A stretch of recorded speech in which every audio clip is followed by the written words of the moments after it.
As it flips over to 7 a.m. Good morning, everybody, and welcome to Talking Niagara with me, Peter Giblett, and him, Dave Wheeler. Good morning, Dave. You froze. Oh, there you We got a connection problem today. are. I don't, but okay. Good. So, good morning, Dave. Well, with something there's something.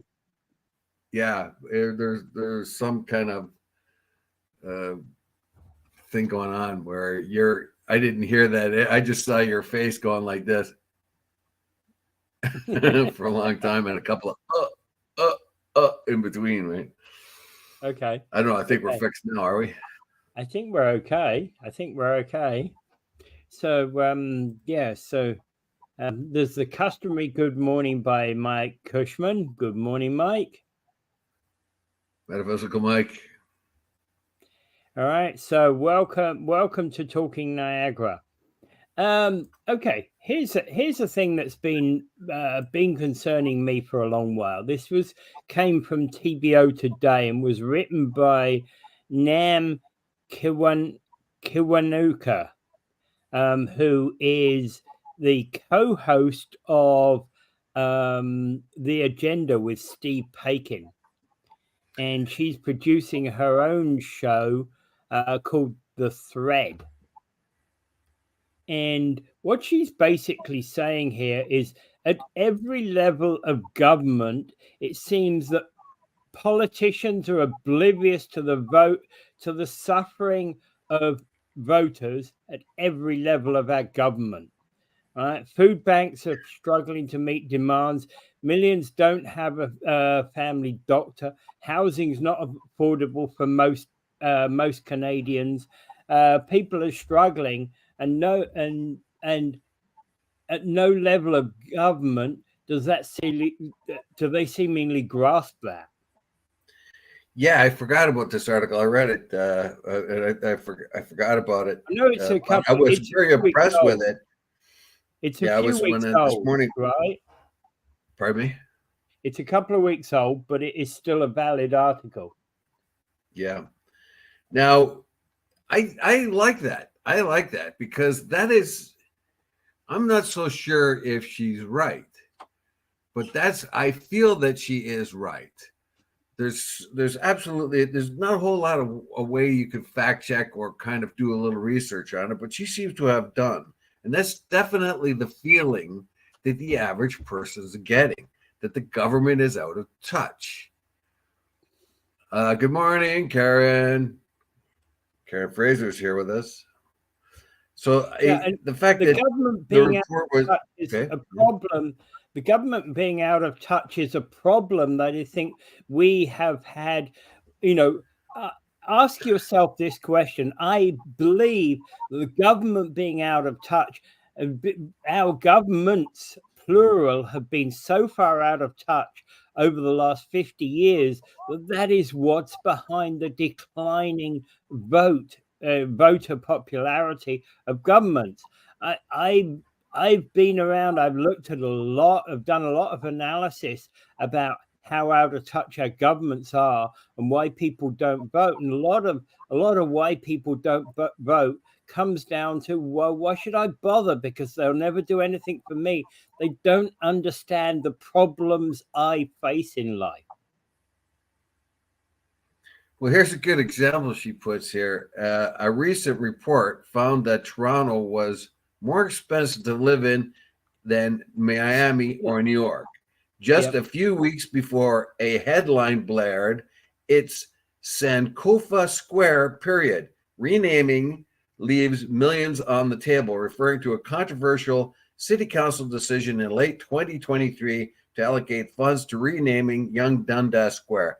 So Young Dundas Square, which everybody will keep calling Young Dundas Square, no matter how many Sankovas is.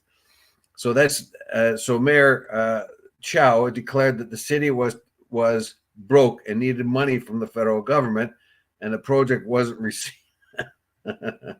So the whole thing, it somehow has to do with in August, the city established the cost of renaming Dundas Street would be $8.6 million by the fall, and that amount was risen to $12.7 million. You know why they're renaming Dundas Street?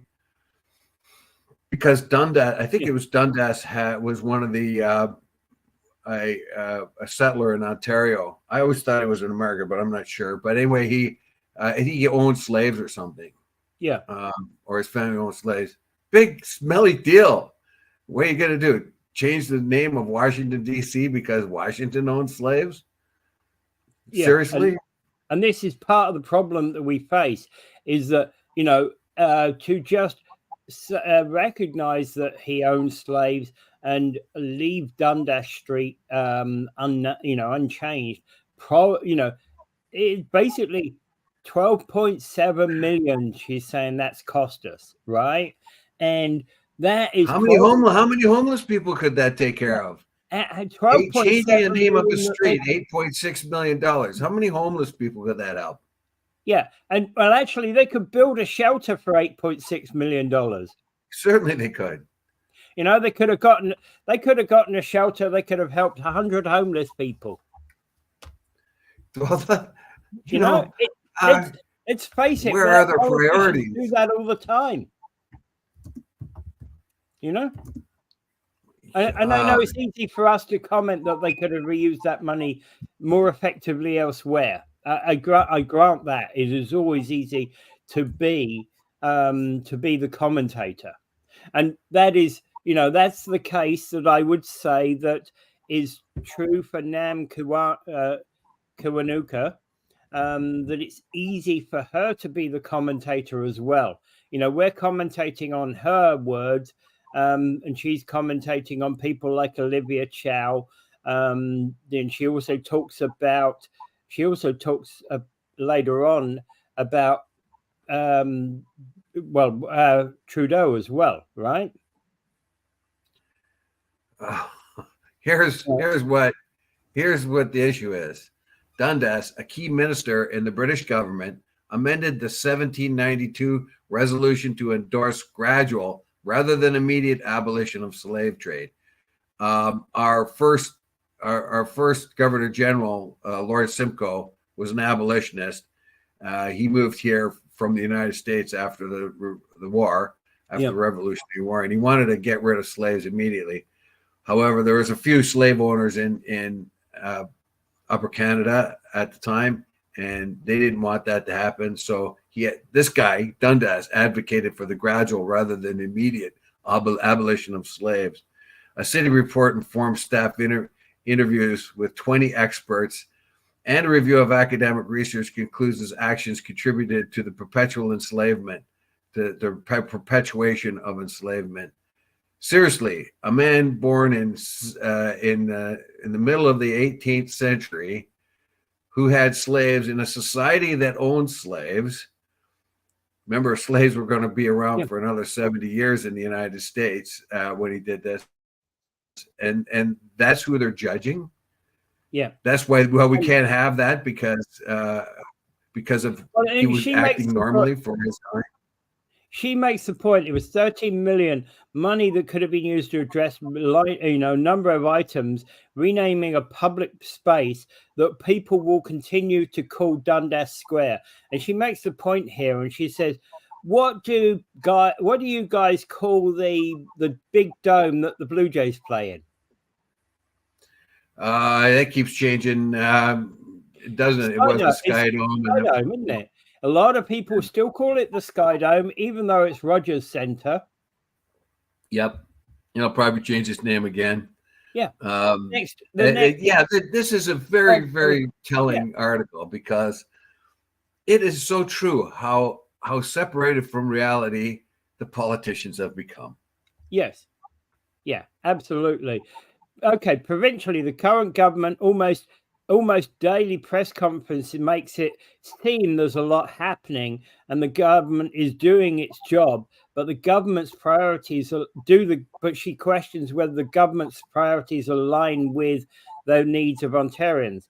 And what she's basically saying is food bank usage in the province is up 38% between April 22 and March 23, the largest single year increase, according to Feed Ontario. Right.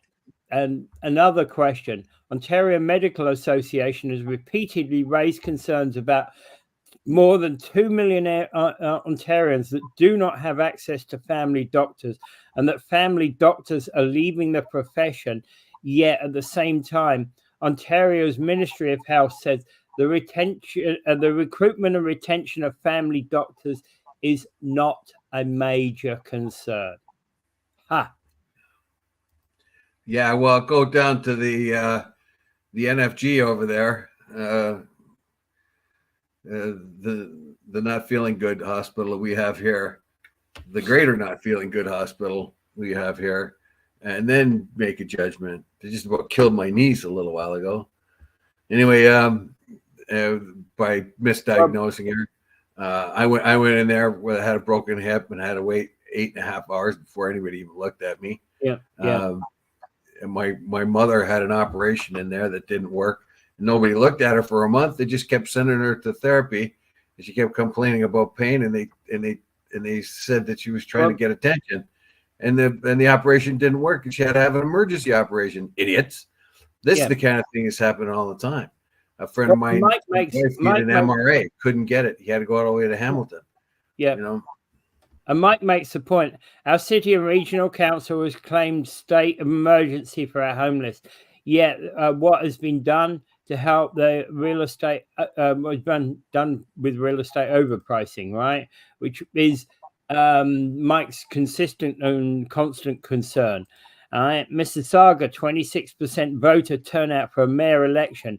These elections should be stated illegitimate. Yeah, and I agree. We have to have more for a democracy. All right. Ontario government is just gave themselves an early summer break. Yeah. I thought they were going to go into an election, to be quite honest, Mike. Okay. Let's take a break from that for a moment. Pause for this thought. Good morning, folks, says Angela. Hey, Angela. Good morning. See you at work early. Hi, Angela. Okay. Yeah, so clearly we have a situation, and further on, you know, she's taking aim at everybody, and I get it. I do understand, and I'm in agreement with this. So she took aim at Olivia Chow. She's taken aim at Ontario, and basically, okay, so she's also saying Bank of Canada argues that raising interest rates are necessary to protect the Canadian economy, but economist Armine Yalnizian argued last year that raising interest rates may not be the silver bullet to address the crises we are facing. Don't think the playbook for the 1990s fits for the purpose of the 2020s, is what this economist told the CBC recently. And we can do far more to make sure people don't go hungry because of the recent rent hikes than to make sure people remain housed. We're not doing any of it. We're relying upon a 1990s solution to fit 2020's problems, and it's not fit for purpose. And so arguing that whole concept of putting up the bank rate was nothing but inflationary in itself. Well, here's what happens when people get angry. And here's a paragraph. I'll read this. Last summer, my family and I were at a food festival in Scarborough. We were waiting in line for a porta potty. There was only one unit, and the line was getting longer and longer. A woman in front of us said, and I quote, "This is Trudeau's fault." Well, obviously it isn't Trudeau's fault. Yes, but that's the kind of thing that comes in. Obviously Olivia Chow wasn't the mayor of Toronto at the time, but I was going to say that's more like Olivia Chow's fault because there wasn't enough porta potties. But that's the way people think. That's the way people think, and I'll never forget. That's an unfair comparison, right? Well, that's the way people get when people get unhappy, they point the finger. I remember this very clearly. Mulroney had just been elected. I think he was in office. He'd been in office for a week or maybe two, and I was at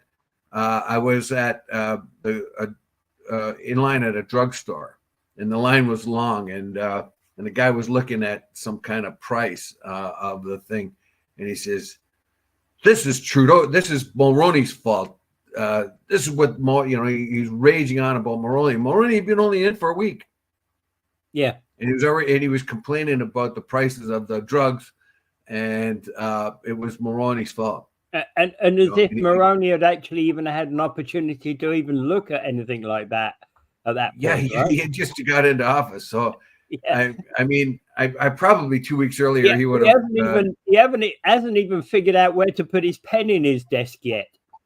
Yes, and that was it. And then you had people in line kind of nodding along too, but I was just completely like I was laughing because my God, like because it was so common before that of everybody complaining about Trudeau, and then Mulroney wins, and I thought, well, I'll stop hearing about that for a while, but. I mean, the very next week, the guy in line complaining about Mulroney instead of Trudeau, right? and of course, that doesn't matter who the, let's, that's part of the problem about politics, of course, isn't it? That whole question about blame it on the prime minister, but again. The prime minister is not entirely innocent in this regard. The porta potties in Scarborough in the Scarborough Food Festival are more likely Olivia Chow's problem, but even there, that's a wrong conclusion. That's up to whoever was actually planning that event fucked up big time, and that's not necessarily the politician, right? So, but yeah, while many of the problems that we face in our society are the politician, things like that are not necessarily the politician. You know what I mean? Here's another thing. This is where Trudeau got himself in trouble and had to do a real roundabout. And this is the kind of thing that adds gasoline to the fire, basically. Oh, yeah. When Trudeau says, I'll be blunt as well, housing isn't a primary federal responsibility. It's not something we have direct carriage of. He said in August 23, I remember this where he got in trouble. Yeah, I know. But it is something that we can and must help with. The second part of the quote will likely not be remembered because what most of us heard was, even though I'm the prime minister, it's not my fault. Therefore, it's not my responsibility. Basically. yeah, exactly. And yes, I remember the quote. I remember us talking about it, and of course, he got a lot of criticism for that because there were a lot of people. Who basically saying no. The federal government needs to do more to help with housing. Well, he did. He had a promise back in 2015 that housing was going to be an important aspect of it. And I do remember that now because at the time the house prices were climbing and he seemed to know that it was a problem and that feds should get on board and help more houses be delivered, but he didn't do it. And partly because of that, our housing crisis is worse than anywhere else in North America. What did Angela say there? I didn't read it. Oh, okay. Angela said, what did politicians think are causing the onslaught of homelessness and tent cities? Do they think this is a new trend? And the banks, Mike Cushman follows up and says, the banks have been giving out forced mortgages for 20 years. They raise interest rates and try to correct their bullshit. Okay. What kind of this kind of voter range farming only results in less democracies and more policies that will hurt voters in the long run. I vote for policies unlike others who vote for bumper sticker slogans. Yeah. And actually I remember that, you see, there are still I remember having this discussion last year, and I still think there's a lot of people that are like this. A lady that was in our office was basically saying, oh, I love Trudeau. He's such a dish. And so it caused me to go look it up. Who's the dishiest politician out there? And it actually turns out that Trudeau is one of the, from the viewpoint of women love Trudeau because of how he looks, not because of his policies, because of how he looks. All right. And Angela's right in that regard. It's like you should sit down and you should be saying when it comes to election time, what is the government saying about X? What are my priorities? X and Y and Z. These are my priorities. What is the government saying about X and Y and Z? Right? What is the opposition party saying about X and Y and Z? That is what you should be analyzing before you actually turn your vote out. Well, a lot of people don't have a whole lot of time to devote to, like we do, scanning the news and the opinion pages, and just don't have that much time. They get a couple of blurbs on the radio. We got a fairly good radio service in the area here. Even our local stations are not bad. I was pretty impressed with when I listened to their news. Was pretty objective, although I don't often listen to the local news and other places. So we do have sources of information that are fairly decent, but it takes a while. It takes a while to sort out the BS, and most people don't have that. Yeah. And that's when it comes to running the country, we elect people to do that for us. We elect people to sort out the BS. But what we find that politicians have special interests and lobbies and things like that, and those kind of things that are turning their opinion away from what they should be doing. That's just I don't know. I think it's our general mistrust of the whole system. I would like us to get back, and one of the reasons we can readjust our system is for our politicians to get stop doing stupid stuff like renaming Dundas Street, which would cost $8.7 million. Baloney. Like, I mean, somebody's put out because Dundas owned slaves in 1700s.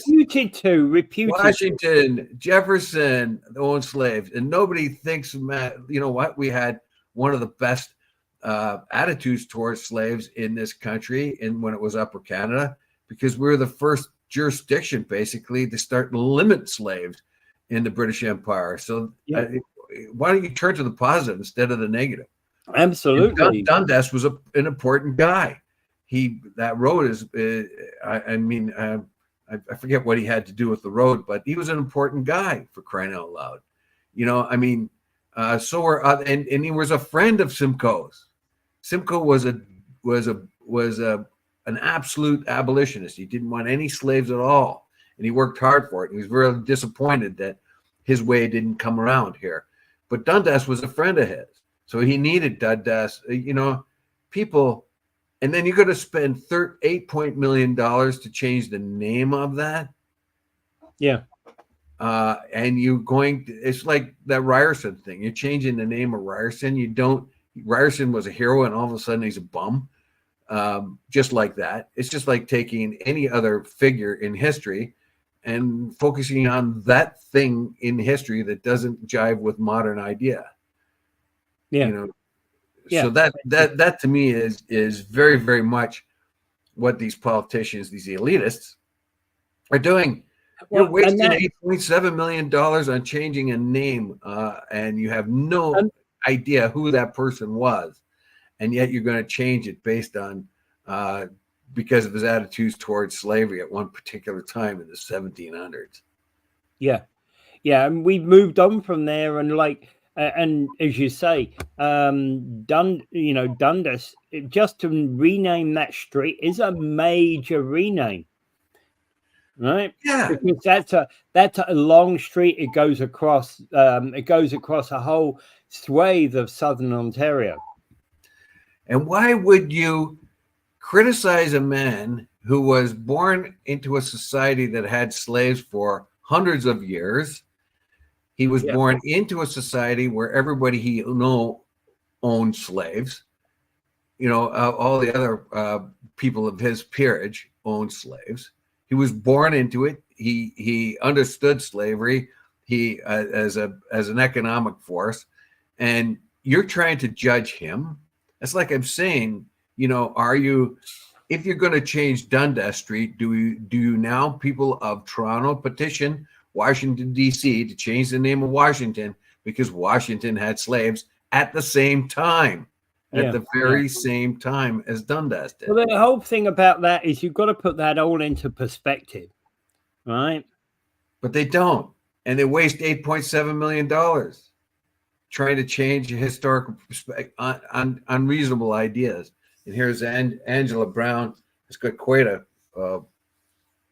something here. Basically, it doesn't take much time. Pick a topic that interests you, research how political parties, politicians vote on things, how they ran on leadership campaigns, what they did while in office.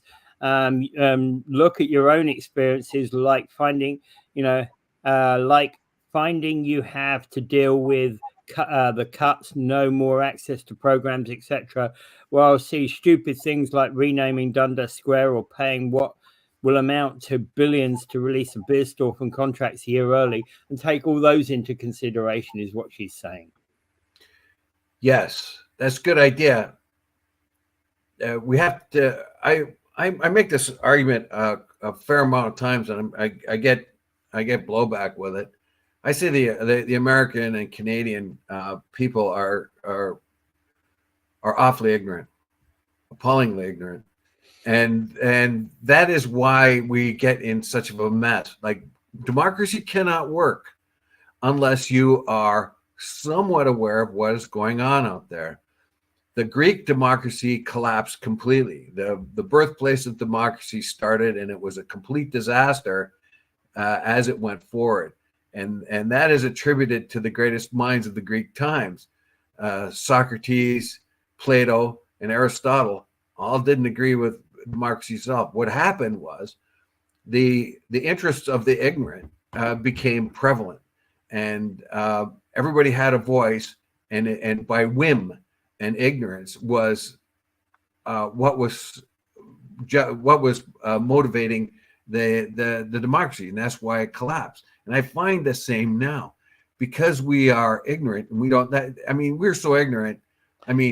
A president of the United States can go have a complete war and wipe out a whole country because he says because people in the United States can't tell the difference between Saddam Hussein and Osama bin Laden, and they think that because they have both Arab names that they were allies, and you can launch an entire war based on the ignorance of people who can't tell the difference, And the same as that those people who attacked thought they were attacking a mosque, but were attacking a Sikh temple in Hamilton. Yeah, it's complete ignorance. Absolutely ignorance. Yeah. And if we want to, and when you talk to people, why should I know about that? Or like yesterday, we had a international type of show, basically. And I get this. Why should we care about that? Or that's too far away, or that stuff spreads. So if we want to be ignorant, if we are willfully ignorant, our democracy will not work. And right now it's not working because you got all these prudes wanting to change Dundas Square, the name of Dundas Square, and waste $8.7 million doing it. And then you have the actual electorate somehow very disillusioned because their own stuff is not being taken care of, but they don't know how to attend to it because they don't know much about what's going on. Well, okay, so here's another question for you. Is like, until this whole blew up about Dundas Square, etc., how many people in Ontario even knew who Dundas was, or even say other historical figures that who've got places named after them. How many people who live in southern Ontario today even know who those people were in history?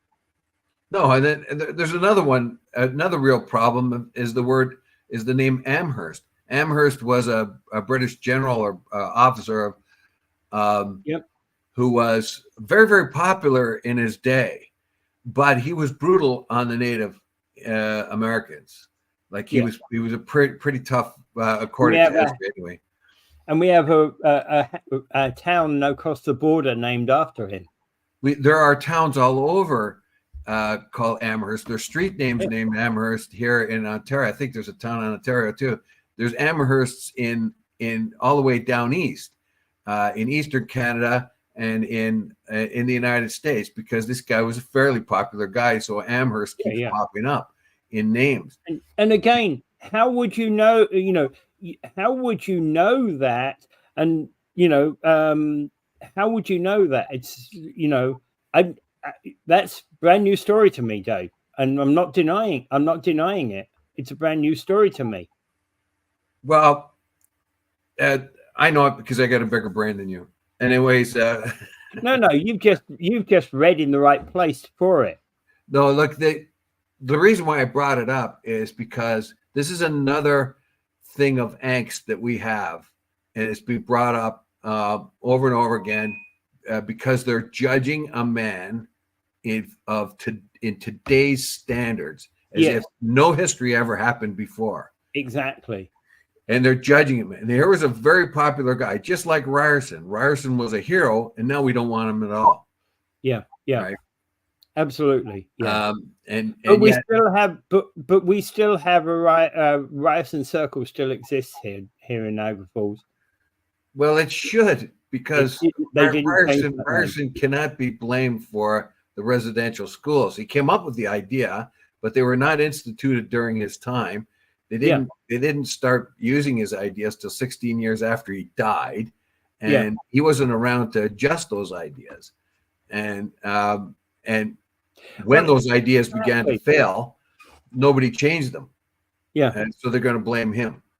Yeah, and it's not his fault because he wasn't alive. He wasn't even the person instigating them. He came up with what he believed to be a good idea, which turned out in historical perspective to be an absolute bad idea. You can't blame the idea creator and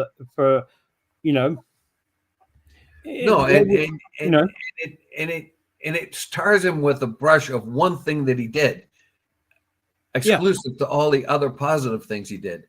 And that, absolutely. It's like saying, well, who was George Washington? Well, he was a slave owner in the United States in the 1700s. Right?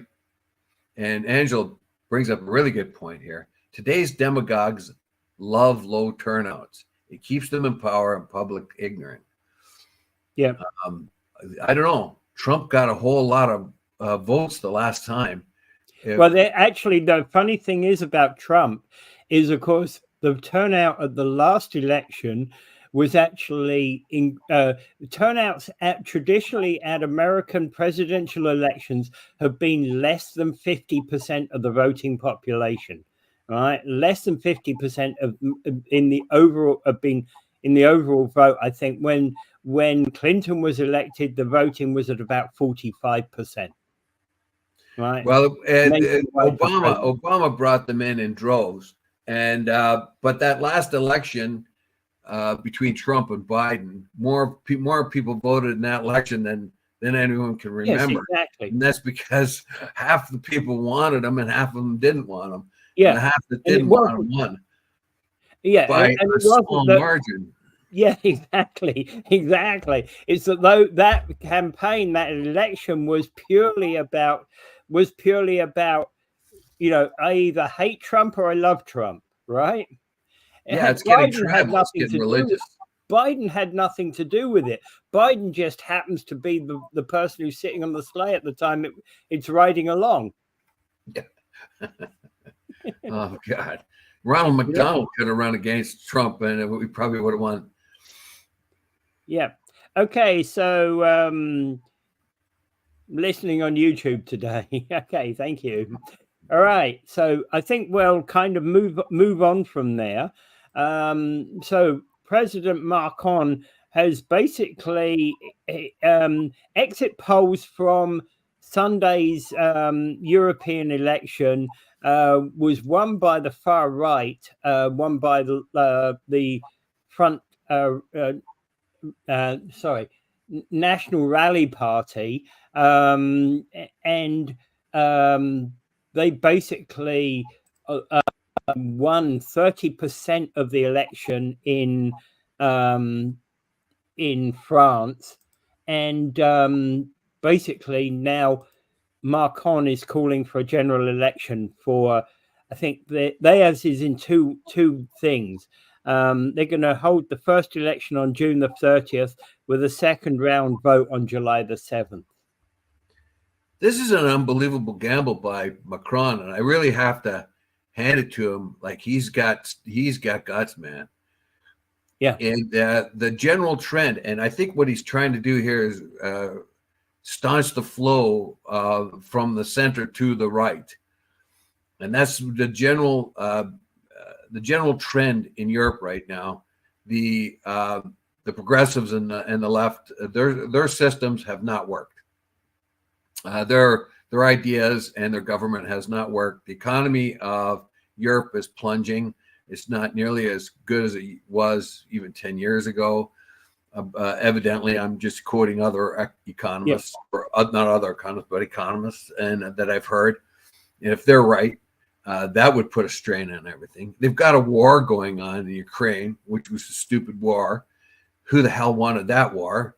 So they got that war going on. Plus, they have a migration problem that's insane.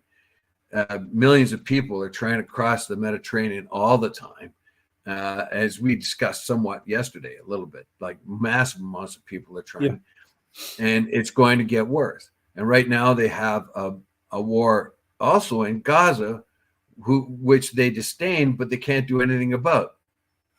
So the dissatisfaction of the Europeans is beginning to show. And the left has not been able to govern properly, so the right is beginning to look more appealing. The problem is there's a lot of far right stuff. Now the EU spokesman in the EU has said that what they wanted to do was limit the influence of the far left and the far right, which I like, because normally they just say far right. In this particular case, they could see the trend lines going. The people distrusting the far left now are focusing more to the right. So what she said was, I can't remember who it was, but I remember her listening to it. She said to stop the trend from towards the far left and the far right, and try to bring things back into the center, which is good, because once you get far left and far right, you cannot get cooperation. You get tribal. But Macron has seen this happening, and he's hoping to stop it before it gets worse. Well, I rather suspect, and here's okay. So this is a British perspective upon the European Parliament. Generally speaking, what happens is those who vote, you could vote. You could vote in a general election today, and you're going to vote, Labour or Conservative, whatever the way you do, because it's Parliament. This is serious shit, man. Right? When it comes down to an election at the European Union next week, I can vote for anybody, because who gives a shit about Europe, right? And I suspect there's an element of that going on here, that the reason why RN got 32% of the vote last Sunday was and 15% for Macron was more a protest vote than anything else. Well, it could have been. It could have been. Now they claim that Europe generally, the shift towards the right has sort of moderated. But certain countries of alarm, including France, Uh, Germany and Italy. Germany and Italy. What does that remind you of? Mussolini and Yeah, Hitler 90 yeah, years ago, yeah, right? They were fascists, right? And why did Mussolini and Hitler get into power? Because the left in the country failed. The in those days, the communists or socialists failed, and yeah. what looked like a very good alternative to them was like right-wing politics, and look what it got us. To stop the right from going as far as it can, yeah, I don't know. Macron, whether he can do this in France, I'm not so sure. He's asking I the think French that's to come out yeah, and back him another time.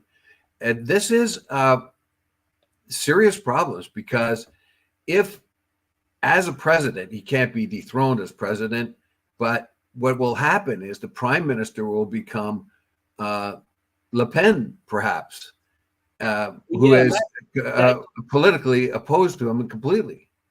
yeah. And you will end up with a prime minister.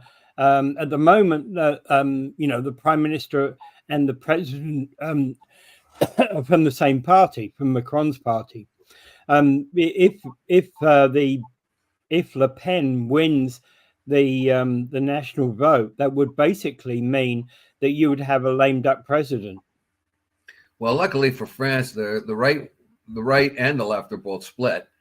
The left may rally in the face of the right, but because the right wing parties, not just Le Pen's party, but other parties, are not completely united. We'll see. It's a trend, and unfortunately, it's like a spring. Like when instead of moving like this, then what we want to have here in Canada, the United States, is a slight move to the right, a slight move to the left, a slight move, basically hitting the center somewhere where people feel they're still involved in the government. But when a government goes all the way far left or all the way far right, it's more like a religion. My religion is better than your religion, and I'm not going to cooperate with you at all. Yeah. And Yeah. that's what's happening in the United States right now. They have these Republicans and Democrats going so far away from one another, they refuse to work with one another. And it's beginning to look like that in Ottawa too, where you have this complete and utter division. And I don't like it. I see this tribalism, this movement, solidity. You're with us or you're against us attitude is real difficult. And Angela says, people voting for the far right parties, yep, along with these same people begin to feel regrets as they find themselves with less rights, more inequity, less economic security, unless you are one of their friends. We are seeing people in droves complaining about health and education cuts. They need to see a connection between the policies and who they keep voting for again and again, who are making these wonky policies. Well, that's what I mean. Like, if you let everything go, the problem here is because of this distrust of government, you're going to get this spring action rather than this gradual pendulum back a little bit to the right, a little bit to the left. What you're going to do is you're going to get tensions, and all of a sudden it's going to blow out one way or the other. It's going to go far left or far right. Well, the words of Nam Kiwanuka are actually ringing true here for France as well, aren't they? Yes. He isn't analyzing France, but it's ringing true here for France. Right. And Angela also additionally says human rights are being clawed back in those countries, and it's starting here too. Well, part of the reason why it is because of the pressure of migrants. Many, many more migrants coming into the country. If you listen to Europeans, they're very upset. Sweden, women used to be able to walk down the road anytime at night in Sweden, practically, but now the immigrants they left, or refugees they left in the country, attack women at night. There's more crime in Sweden now than ever before, and it's because of the refugees that come into the country.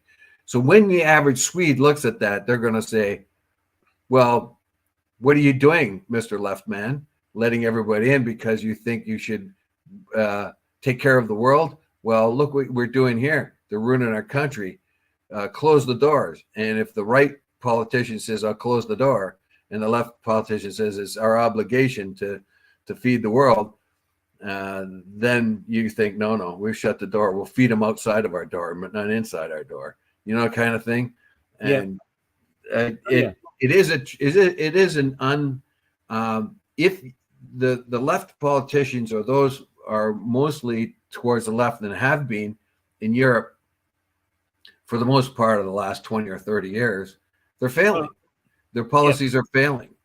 And when I was in Italy back in 2016, I talked to an Italian guy there, and he thought the European Parliament was one of the most corrupt systems going. It was exclusively for the elitists, you know. Yeah. Okay. Well, I just find that funny when you consider that Italy has not exactly performed half of its duties to the European Union anyway. Thank you very much, Treaty of Rome. Yeah. But you know what? So you have this going on, and he's a very, very suspicious. The way he described it, you remember all the controversies with FIFA and all the super money and favoritism in FIFA, and how FIFA, the organization that runs the world soccer leagues, you know, how corrupt it was and how dripping with influence peddling it was, that kind of thing. Yep. It sounded like the way he described the European Union Parliament is the same way. Yeah. All right. We're gonna have to make a move to local, right? So after Laurie Lococo had a self-styled town hall style event last week, she's already planning another one somewhere else in the city. Good idea. Okay, so Laurie, basically, there's about 38 people arrived on May 30th. You were there, weren't you? Yes, I was. Yep.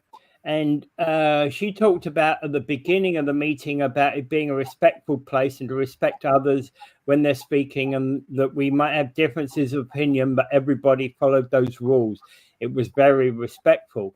Well, she's talking about holding another meeting.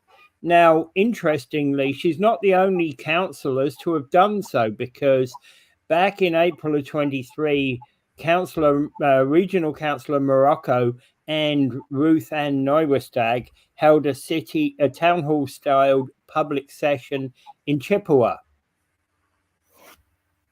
And they're looking at holding meetings elsewhere in the city as well. That's a good thing. That's a good thing. Our individual politicians coming out and hobnobbing with the hoi polloi. I like that. Really, it's a very good idea.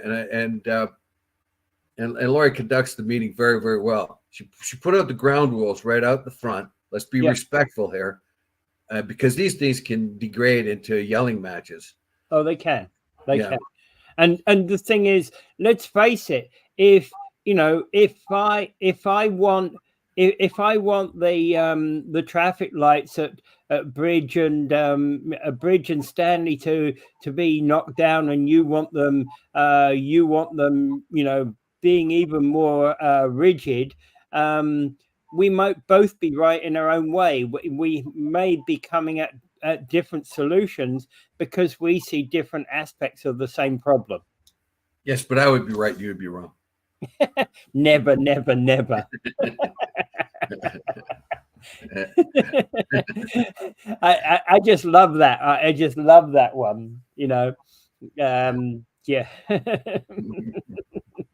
And the point being is that I think, okay, so I missed that one, but I'm sure there's a certain element of these meetings whereby what was discussed wasn't particularly city politics, but was, for other things as well. Mostly was all in the city. I think the common touch is an important thing here, where it when you go to the the formal city hall meetings, and perhaps you petition them to speak about some particular subject or want to talk about something. It's a very formal setting, and you have to respond to the subject at hand. In this particular case, a town hall meeting, you could cover a lot of things that Angela Brown says, I wish they would hold meetings like this here, especially in the West End. That she's in St. Catharines, right? Yeah. But here in the more posh end of the Niagara region, Niagara Falls, we have. So what she's done here is Lori, she's bringing the politics down to the street. The town hall meetings that were so famous in New England all these years, and they still have them, is an essential part of their democracy. And I think it's a good idea, because this is a way in which the formality of city politics can be removed a little bit. You still are in a controlled environment, but you're much more relaxed. You're not slotted into a section where you have to talk about a certain subject. And so you can talk about a variety of things and put them on the table. Lori, of course, is probably very aware of everything that came up during that meeting. Yeah. She had answers for a lot of it, and she had a lot of explanations for a lot of it, which is very good too. When she can explain why things happen this way and why things happen that way. I think that's a lot of the problem with us when we think of City Hall doing this or that, and why. Why do they do this? Why do they spend money in this? And why do they do this? There's usually good reasons for it. Ultimately, it might not be the right decision, but mostly it's not the wrong decision, because they made the decisions based on the information they had at the time. And when it's explained well, and actually that's some information that both is good and is bad, because information that you have at the time.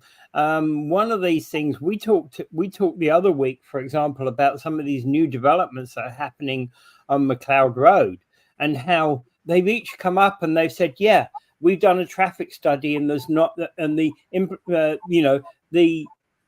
increase in traffic is like 1%. The trouble is, when you've got this building with 1% and this building opposite with 1% and this building 300 meters away with 10%, now you're adding all of these up, but you're not compounding it, right? Well, that's a good point. That's a good point. But traffic studies should be able to compound it. That's what they're supposed to do. But when a particular building goes up and they say, how will this affect this particular building affect it? And they say 1%. Yeah. But where is the counselor asking, what about the compounded effect of this one, and that one? Yeah. That's where the counselors should come in. Yeah. They're the ones that should educate themselves in this kind of thing. Well, Angela's saying something that I would have done had I been elected. She's talking about holding town hall meetings. Hey, Angela, here's the thing. If you want to be elected, I'm not saying this out loud. If you want to be elected, you got to actually hold these town halls now. Well, Angela, you're going to have to sell your. Honestly, I don't think you have enough money, Angela. You're going to have to sell your soul to some influencer. And the next thing, Angela Brown is for the brand new coal plant in town, because of the coal lobby has got her vote. But yeah, we can make it clean, she says. But I don't know. There is that aspect, but I think bringing it right down to the people like this is a very good idea. I think that's why we should switch towards the ward system as well, because we could have town hall meetings per ward. Well, actually, that's why I would say with somebody like Angela, it's a lot easier to hold a town hall meeting for her Western Hill ward than it is for the whole city here in Niagara Falls. Yeah, so you could have ward meetings, and you can get the idea that once you get things a little bit smaller, you'll have a little bit more control. when things get big, you feel like you're just like you're lost in there and nobody's paying attention to you. So you get angry, and you're more likely to make rash decisions on that voting ballot. Yeah. Nothing's been working, so I might as well give the Nazi Party a chance. Of course, you wouldn't call it the Nazi Party today, but you would call, the People's Party of Canada. I'll give them a chance. I'm sorry, you just called the People's Party of Canada Nazi Party. I wanted to think of something to the far right. But that was a bad example because they don't have a messianic type leader that a lot of if the PPC, which is far right party, if they ever had a real messianic type leader, someone that a demagogue type of fella, then they may get a lot of votes because people will say, well, why not try them? Right. And then, as Angela would say, then you're stuck. I can't forget what my old neighbor told me. He was in Iran when the Shah fell and the war happened and all that. And he said when the Shah fell, there was a power vacuum. And of course, the Ayatollah was there, but he hadn't been in power yet. And there was all kinds of there were parliaments and things like political parties still there that wanted to get rid of the Shah. We're happy that Ayatollah came back and helped get rid of the Shah. There was a lot of discontent because he was a dictator put in place by the British and the Americans. So finally, they had fed up with him. And what happened is they said, what happened to them? They said that what was happening was a lot of social problems, like there was bombings and there was confusion and lawlessness. And then when the people said, okay, well, we'll just give the power to the Ayatollah, and he took power without much resistance because they felt that it would settle the society down, then they were stuck with somebody they couldn't get rid of. Yeah. He was now the dictator that replaced the Shah, but this time he was a theist dictator. It was a religious dictator, yeah. Yeah. Which is in many respects just as bad. And Angela Brown says, well, some of these parties are right of Attila the Hun. Well, yeah. I mean, what was the difference between Hitler and Stalin? Let me ask you. There's not a whole lot of difference, except maybe the racial thing. Hitler and Stalin, if you go far enough right, you're going to get left. It's like a circle. It's not a line. It's like a circle. You go far enough right, you go all the way to the left. And if you're far enough left, you go all the way to the right where you meet, where a gulag and a concentration camp looks pretty much the same. Yeah. One came from the left and one came from the right. So you can't differentiate much between Stalin, Mao, and Hitler, and Mussolini, and Franco. And that is, but the thing is, we should be looking at the impacts of each of those had, and be thinking about that, and and ensuring that we don't step that way in future. But anyway, that has little to do with Lori Lococo. Yeah, with Laurie's. I don't know. She kind of looks like a dictator to me. No.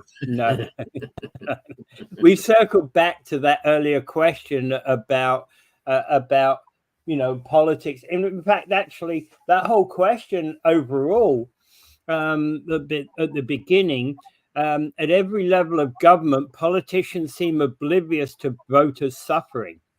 That's where we started today, and that's where we end today, particularly. And I know, we're not blaming Laurie for any individual things. And what we're saying is that, I think overall she's doing a good job. It's a good job to be going out and listening to voters. It's a good job to be stirring up some support. And as I say, I believe even if you want to get into office, that's the way you've got to start. Hold town hall meetings. Well, look, we used to call them public meetings, by the way. It is. Look, the article that you were referring to from TVO is called "At Every Level of Government, Politicians Seem Oblivious to Voters' Suffering." That's because they don't go to the town hall and ask people to come and talk to them. Yeah. They have their own elitist ideas. Like, we got all these homeless people here. We got potholes in the road. We got water main breaks. But guess what? We're going to take $8.7 million and change the name of Dundas Square. Yeah. Yeah. And exactly that. And it's attitudes like that that really have not, of not seeing the fact that, the picture on this article is about a rent strike. All right. I don't support rent strikes, but I also understand why rent strikes could occur. Why people believe the need for a rent strike in certain situations. And the point about it is that whenever you've got a demonstration, and it does not matter what that demonstration is, there's people who are suffering for some particular reason. And I always think that you've got to listen to what people are suffering, how people are suffering, and you need to actually be considering how you need to change in order to, to get past that. Why do you think Ford is going to win? Why do you think Ford is going to win the next election? It's because he's done that. He's come down from his as many flaws as he may have had, and on how many lies he may have made about the green space, the green belt, and all that. He's come down to the ground and says, "I can get you jobs. I will build this EV plant here. I'll make it possible. I will cooperate with the federal government to bring it to you. I will build roads. I will build bridges. Work, jobs. I'm going to open up more and more mines."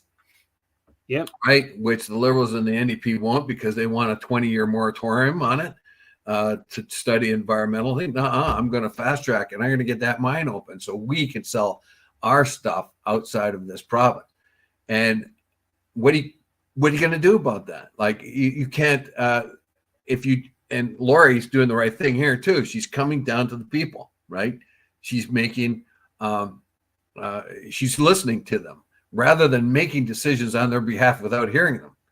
And that's what the other parties are doing. That's what Olivia Chow is doing. That's what that's what Trudeau is doing, and that's what they're out of touch with the average person. Yeah.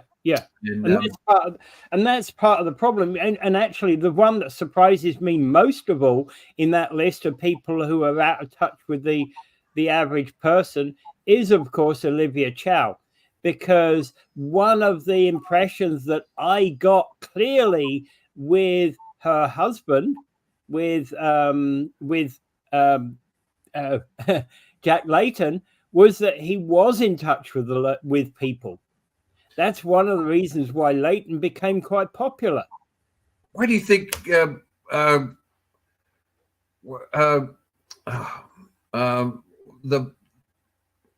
of a sudden his name just jumped out of my head? Mustache, MDP, Gates. Wayne Gates. I could see his picture, but in my head, but I couldn't remember his name. Yeah, why do you think Gates is so popular all the time? Right? Because he's still the old-fashioned NDP leader. It's about workers. It's about the average person. Yeah. There they start. They don't go on to any. The ideals come later, but the practicalities come first. Yeah, and that, of course, is and that actually endears certain people. Like you see, Wayne Gates is not afraid to actually go out and talk to people. Yeah, he's out there. He's talking to people, but he's being a person-to-person, regular guy type from the very beginning. He's a union leader. He knows what the problems are of the average person, what they're thinking of, and they're thinking of what's going into their gas tank, what's going onto their table, what's going on. How much the power costs, where they're going to send their kids to school. These kind of things primarily, and Ford's picked up on that, and he's seen that. He's seen that. All right. I can blunder all over the place, but if I capture the interest, if I promise the average person a job and prosperity, I'm going to be here for some time to come. Yeah. And I think, and well, the Olivia Chows and their counterparts in the at Queen's Park keep doing that. Well, we can't do this because of this. We can't do this because of that. See more of what they can't do rather than what they can do. Yeah. There is going to be this general shift towards the right. And for example, the question about doctors and recruitment, I accept the one thing. One thing, it's very difficult to start recruiting doctors, because to actually get a doctor who's a family doctor isn't just that, hey, you've got to get through the medical degree. It's a few other things beyond that as well.